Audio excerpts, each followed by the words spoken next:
कभी कभी श्री लक्ष्मण और श्री भरत की तुलना करता हूं तो मुझे तो मैं यही कह पाता हूं, यही बात मन में आई है कि श्री लक्ष्मण का चरित्र यदि आकाश की तरह है तो श्री भरत का चरित्र समुद्र की तरह है। और आकाश में और समुद्र में यही अंतर है कि आकाश में जो है वो प्रत्यक्ष दिखाई देता है, पर समुद्र में क्या है इसे तो देखना संभव नहीं। लक्ष्मण का तो प्रत्येक भाव, प्रत्येक भंगिमा, प्रत्येक कार्य वो दिखाई देता है कि सचमुच राम प्रेम का साक्षात ऐसा दिव्य स्वभाव है श्री लक्ष्मण का। पर इसीलिए रामायण में बार बार श्री भरत की तुलना समुद्र से की है। बार बार यही कहा गया कि प्रेम अमिय मंदर विरह भरत पयोधि, और समुद्र कह करके भी गोस्वामी जी को संतोष नहीं हुआ, बोले भरत पयोधि गंभीर, गंभीर समुद्र। क्योंकि गोस्वामी जी भगवान राम को भी समुद्र कहते, श्री भरत को भी समुद्र कहते, पर पूछा गया कि दोनों समुद्रों में क्या अंतर है, तो उन्होंने कहा समुद्र जैसे अगाध होता है वैसे अगाध भगवान श्री राम है और वैसे ही अगाध भरत। पर भगवान राम समुद्र की तरह भी है और आकाश की तरह भी, वो तो हर दृष्टि से उनकी तुलना की गई। पर उन्होंने कहा कि इस समुद्र को उस समुद्र से, गोस्वामी जी एक बड़ी अद्भुत कविता करते हैं, और अद्भुत कविता क्या है कि यह वर्णन तो आता है कि जब देवता और दैत्यों ने अमृत चाहा तो अमृत के लिए उन्होंने मिलकर के समुद्र का मंथन किया, तो ठीक। पर गोस्वामी जी जब ये कहने लगे कि राम समुद्र ने भरत समुद्र का मंथन किया, तो लगा कि ये तो बड़ा विचित्र काव्य हो गया। कोई समुद्र किसी समुद्र को मथता है क्या? ये तो कोई बात नहीं। देवता और दैत्य मंथन करें, कोई और व्यक्ति मंथन करे, और कम से कम मंथन के समय श्री राम के लिए इतनी उपमाएं हो सकती हैं अनेक। वो आप यही कह सकते हैं जैसे कि उत्तरकांड में समुद्र मंथन कहा गया, तो ये कहा गया कि ब्रह्म वेद जो है वो समुद्र है और मंदराचल ज्ञान है और संत मंथन करने वाले। पर गोस्वामी जी एक बहुत बड़ी बात कहना चाहते थे। उन्होंने कहा कि समुद्र ने समुद्र का मंथन तो तभी किया होगा कि समुद्र के पास वह वस्तु नहीं रही होगी जो उस समुद्र के पास। अभाव से ही तो लोगों ने अमृत मंथन किया था, और इसका अर्थ है कि श्री राम कितने भी महान समुद्र क्यों न हो, पर इस समुद्र को ऐसा लगा कि जो इस समुद्र के पास है वो तो मेरे पास है, और ये लगा कि ये मंथन तो आवश्यक। और सच बात ये कहा गया और कोई मंथन करने वाला नहीं था क्या? तो उन्होंने कहा नहीं, इस समुद्र के साथ गोस्वामी जी ने एक शब्द जोड़ दिया, और शब्द क्या है? प्रेम अमिय मंदर विरह भरत पयोधि गंभीर। इतना गंभीर समुद्र कि प्रभु समझ गए कि मुझे छोड़ करके कोई विश्व में है ही नहीं जो इस समुद्र की गहराई और उसके द्वारा अमृत पा सके, और इसलिए उस दोहे का आप शब्द पावेंगे। गोस्वामी यही कहते हैं, प्रेम अमीय मंदर विरह भरत पयोधि गंभीर मथि प्रगटे सुर साधुत। कौन? बोले कृपा सिंधु रघुवीर। श्री राम है कृपा सिंधु और भरत है प्रेम सिंधु। भगवान राम को ऐसा लगा कि मैं चाहे जितनी बड़ी कृपा करूं, कृपा का मैं भले ही समुद्र हूं, पर कृपा का अनुभव संसार के लोगों को नहीं हो सकता जब तक उनके हृदय में मेरे प्रति प्रेम न हो, और वो प्रेम मेरे पास तो है नहीं। अब प्रभु अपने हाथ से तो प्रेम नहीं करते, तो उन्होंने कहा कि वो प्रेम तो ऐसे समुद्र में, और वो भी इतना गहरा है कि वो तो मुझे ही बहुत प्रयत्न करके किसी तरह से इस समुद्र का मंथन करना होगा, तब कहीं जाकर के वह दिव्य प्रेम का अमृत प्राप्त होगा। तो राम समुद्र ने जिस समुद्र से पाया लिया, और साथ साथ गोस्वामी जी ने एक अनोखी बात की। अब समुद्र में व्यक्ति तो डूब सकता है।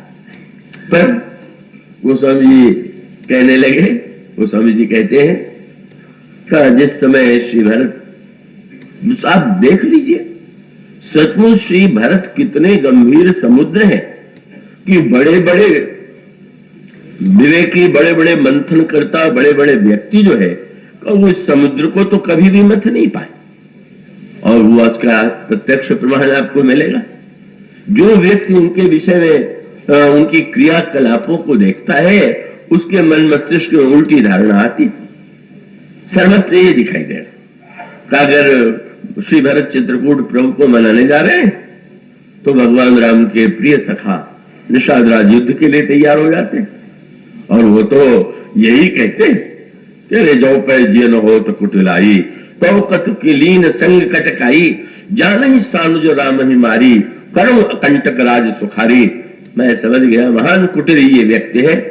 और तर्क संसार में तो लोग ढूंढ ही लेते हैं। केवट ने कहा इसमें आश्चर्य क्या है, अरे जैसा माँ वैसे तो बेटा होगा।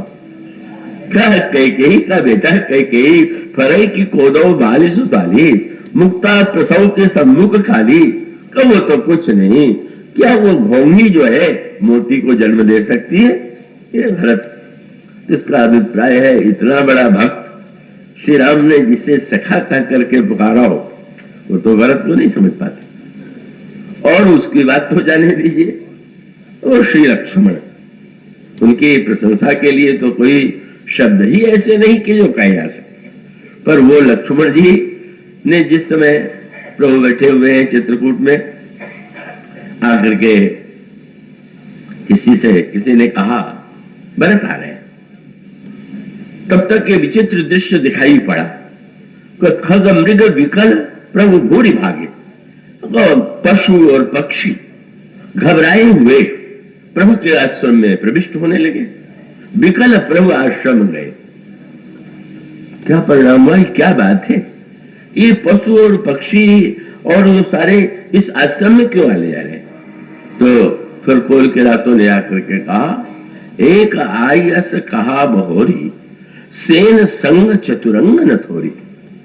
चतुरंगनी सेना साथ में, सेना लेकर के आ रहे हैं। प्रभु ने सुना भरत चतुरंगनी सेना लेकर के आ रहे हैं। प्रभु कुछ गंभीर हो गए, चिंतित लगने लगे। श्री लक्ष्मण सोचने लगे क्या हुआ। और बस यहाँ पर श्री लक्ष्मण भी श्री भरत को नहीं समझ पाए।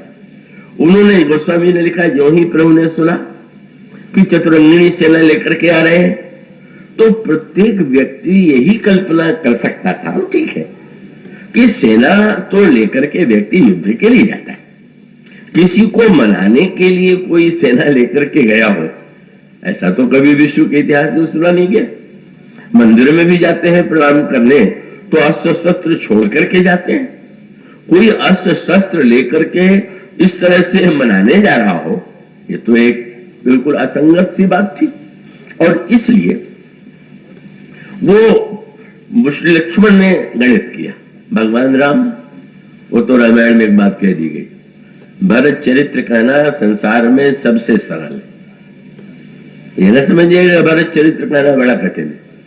क्यों सरल क्यों है कि सुनैना जी ने जब महाराज श्री जनक से कहा कि आप भरत के विषय में कुछ कहिए, तो महाराज श्री जनक ने पहले बताया कि मुझे किन किन वस्तुओं का ज्ञान है। और उन्होंने कहा, सुनैना, धर्म, राजनय, ब्रह्म विचारू, धर्म, राजनीति और वेदांत, यह जथामति मोर प्रचारू, इन विषयों में मेरा प्रवेश है। और श्रद्धा बढ़ गई। तो फिर भरत के विषय में तो आप बहुत ही अच्छा कहेंगे।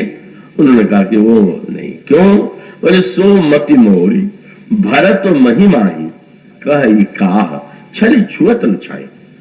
मैं भरत का वर्णन नहीं कर सकता, भरत की छाया को छल से भी नहीं छू सकता। मेरी बुद्धि कभी भरत का स्पर्श नहीं कर पाती। तो महाराज फिर मैं कहा जाऊं, आप असमर्थ हैं।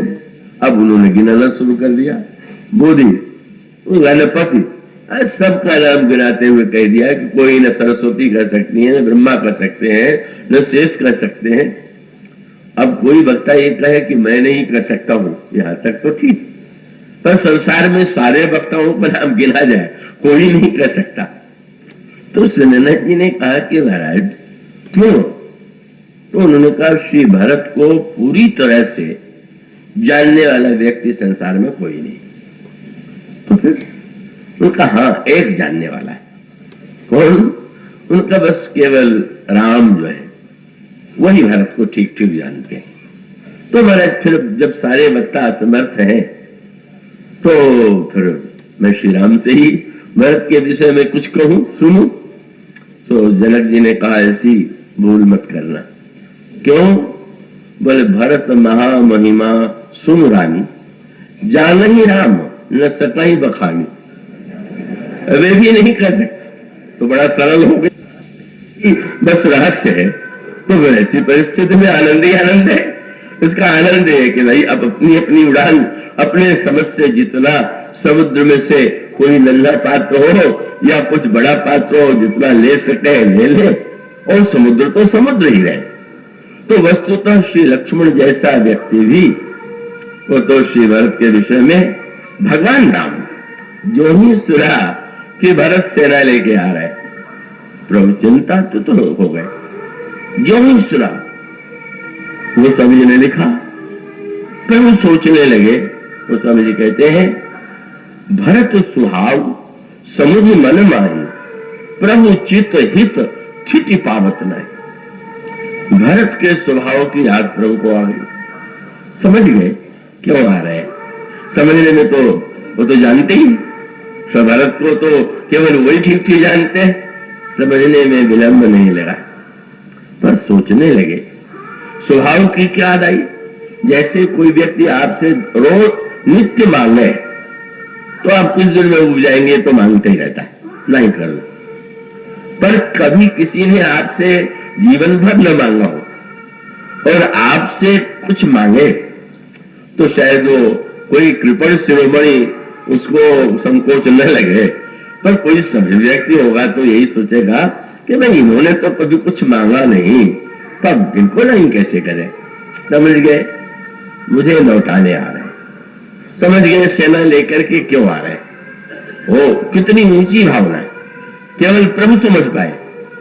और सोचने लगे जिस भरत ने आज तक मुझसे दृष्टि नहीं मिलाई, मुझसे कुछ नहीं मांगा, जब वो मुझसे कहेगा कि लौट चलिए तो क्या मैं नहीं कर पाऊंगा?